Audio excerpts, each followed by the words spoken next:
I'm Ric Edelman. Solve this equation. Teenager headed to college, but without any college savings. Ugh.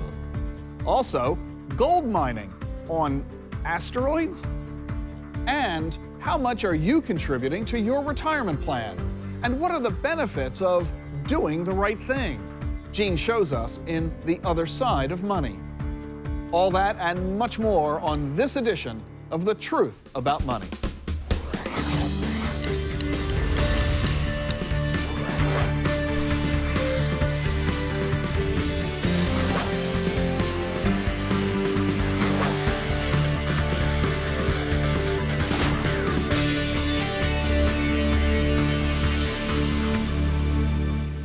This program is funded in part by TD Ameritrade. At TD Ameritrade, we support investors and independent registered investment advisors every day, providing access to tools, research, and educational resources that help you pursue your goals with confidence. I'm Ed Burns. I've spent a lot of time around cameras. However, I've never actually swallowed one before. Till now. It's a camera the size of a pill that lets your doctor see inside of you. That's kind of awesome. Technology is evolving. We believe the way to invest should evolve as well. A prospectus is available at 1-800-iShares, which includes investment objectives, risks, fees, expenses, and other information that you should read and consider carefully before investing. Investing involves risk, including possible loss of principal.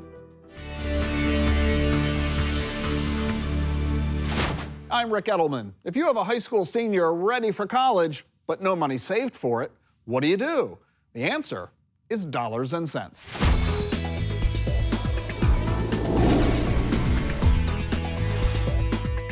Hey, Rick, I'm Terrence. We have a daughter that's 16 years old, and we haven't started saving for college yet. What is the best way to go about getting her ready for college financially? It's almost too late. What you need to do is have a very serious conversation with your daughter right now about the economic realities of going to college. You need to sit down with a guidance counselor. You need to figure out what kind of college she might want to go to and look very seriously at the expenses of that school. Then you need to figure out whether or not there's going to be any scholarships or grants associated with this. Forget about the notion of loans, because that just is a short-term solution. Loans ultimately have to be repaid. Then you need to ask yourself a real serious question. Is that expense justified by the outcome?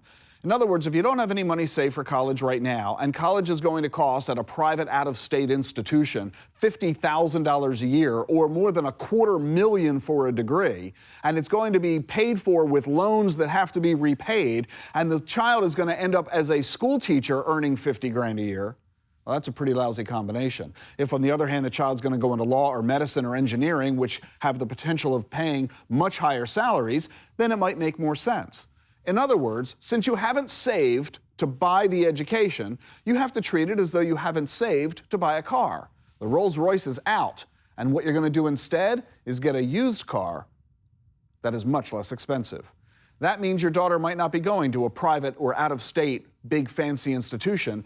Perhaps she needs to go instead to a community college and live at home. Dramatically lower in cost, but it will still get the degree.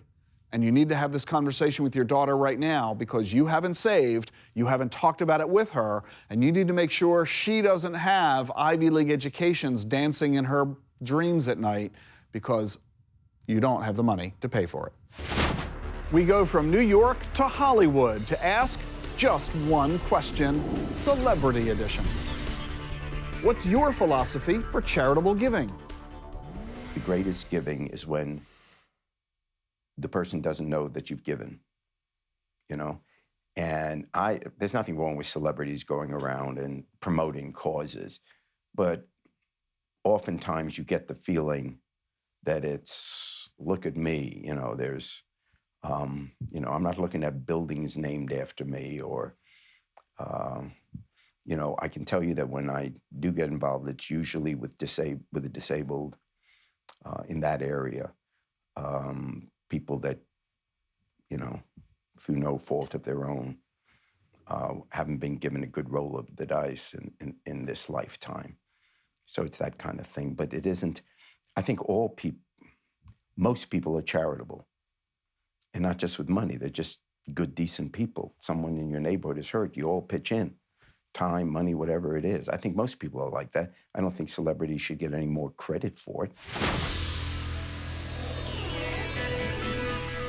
Saving for the long term and the short term is great, but what do you do when you feel that you're paying too much for too little in return? That's a question I fielded at the Army's Fort Belvoir in Virginia. Hi, Rick. My name is Joanne. My husband and I are both retired Air Force. So my question is about mutual funds. We've been investing in mutual funds for a couple of decades, and we've noticed over that time that regardless of how well the mutual fund is performing, whether it's gaining or losing, every year we have capital gains to pay taxes on. And over these decades, there's never been an offsetting capital loss. So we kind of find that annoying. And so what we've been doing of late is moving some of our investments into more tax-efficient instruments, equities, ETFs, those kinds of things. We're wondering if abandoning the mutual fund concept is a bad strategy. It is not a bad strategy. Your thought process makes a lot of sense, but let me make you feel a whole lot better about this. Yes, you have experienced one of the unintentional side effects of mutual fund investing. I say unintentional by Congress. When they created the tax law of mutual funds, they didn't really anticipate that the problem you described would exist. I hasten to add, now that they know about it, they're not trying to fix it either. But the bottom line is mutual fund investors pay taxes on an annual basis, usually regardless of whether or not they've made money that year, as you've discovered. But here's the good news, or at least the lemonade out of the lemons.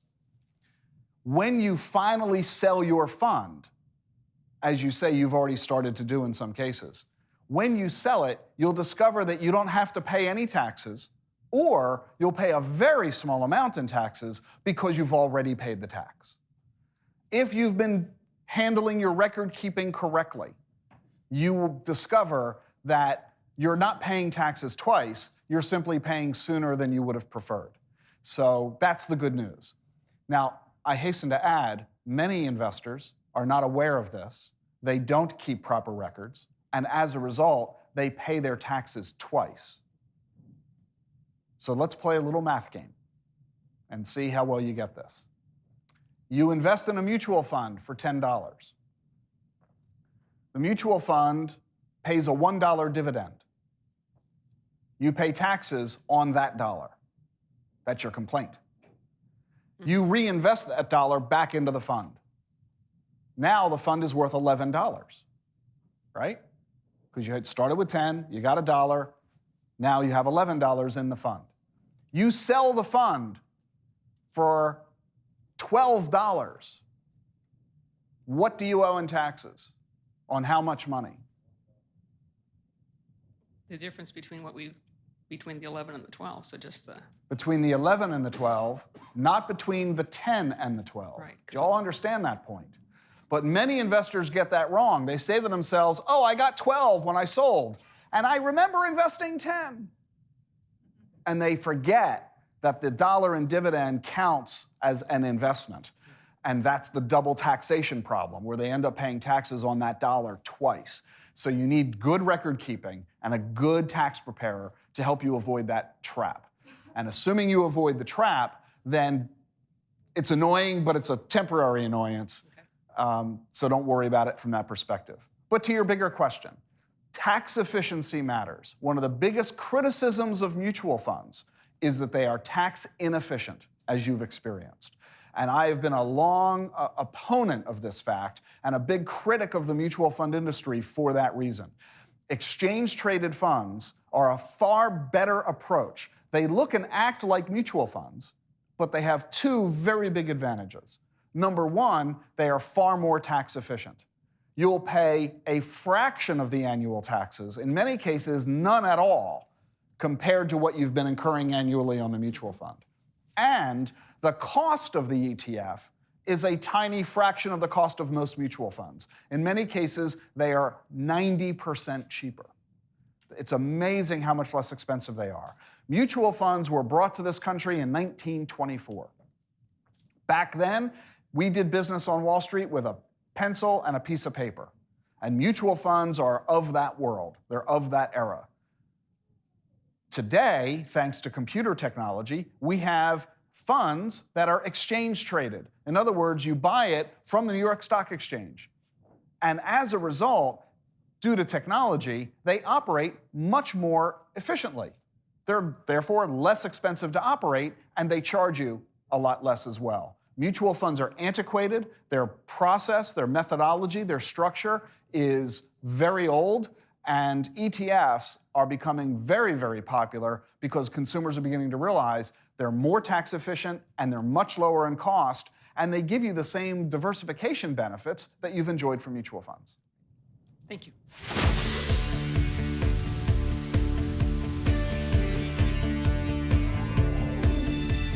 The one group of people who will never need their own life insurance policy is single mothers, children, widows, or the unemployed. We'll be right back with the answer. Want to strike it rich in gold and platinum? Scientist Scott Hubbard says we should be looking for precious metals on asteroids.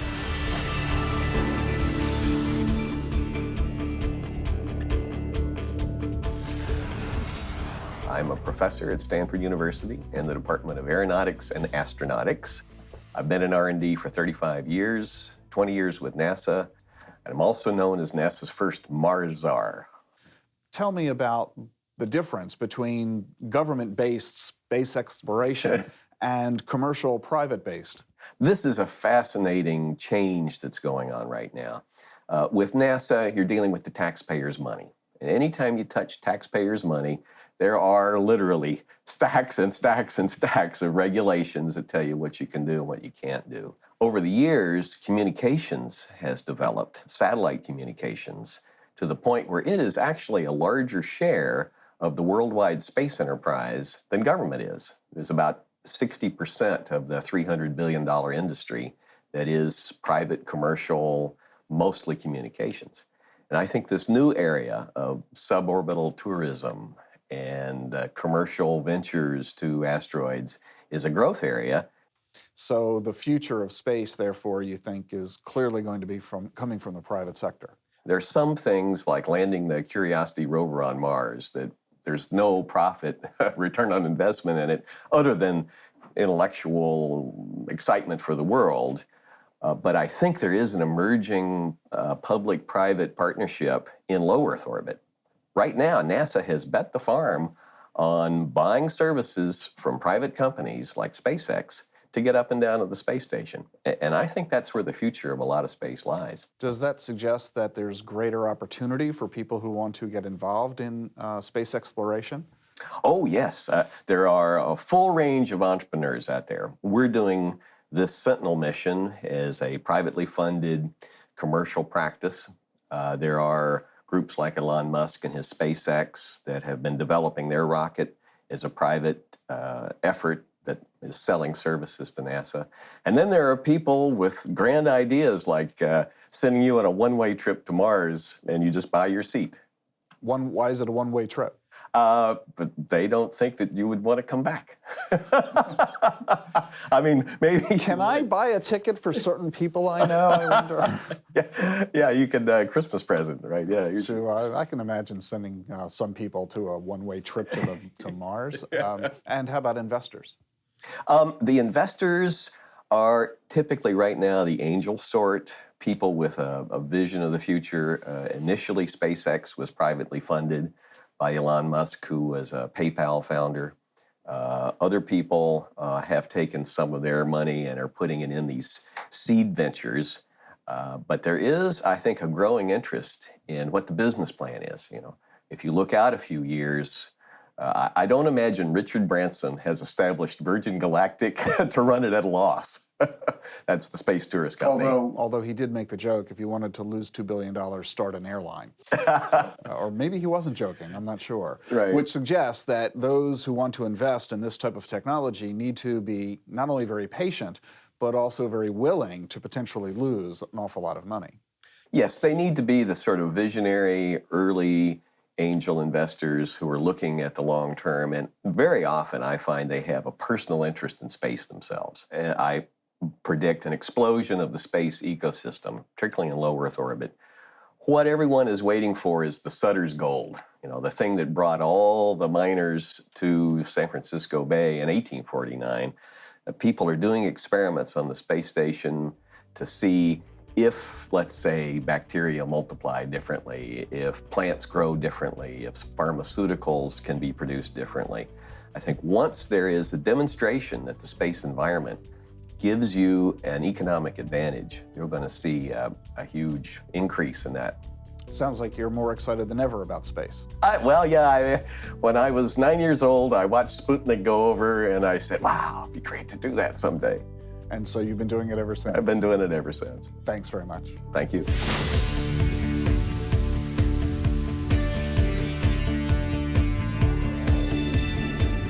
The one group of people who will never need their own life insurance policy is B, children.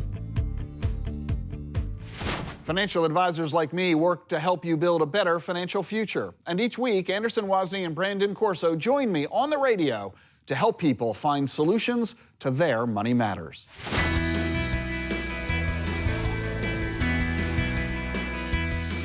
Let's take some telephone calls. We got Barbara's on the phone from D.C. Hi, Barbara. Well, I have a couple of questions, but I don't have an IRA of any kind set up.